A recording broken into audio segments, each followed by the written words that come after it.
میں نے کہا الحمدللہ ہم ایسی خواتین کی دعا گو ہے کہ اللہ ان کی عفت اور پاک دامنی میں اور اضافہ کرے۔ یہ وہ کردار ہے جو امت مسلمہ کے حقیقی کردار ہے، اور جب پردہ اتر جاتا ہے پھر عورت کی عزت نیلام ہوتی ہے، پھر عزتوں کے خون ہوتے ہیں،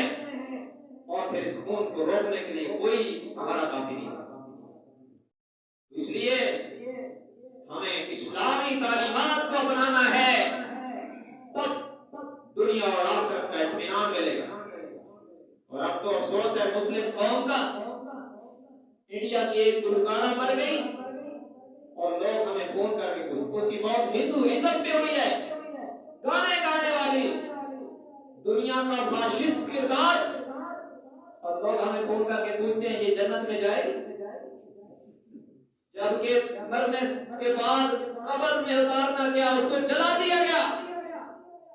مجھے پوچھا کہ جنت میں جائے گی، میں نے کہا وہی جائے گی جو آپ اس کو دیکھ چکے ہو کہ آگ میں جلا دی گئی، جب اس نے کلمہ ہی نہیں پڑھا، کفر پہ موت ہے، تو جنت کیسی ہے؟ لا الہ الا اللہ محمد الرسول اللہ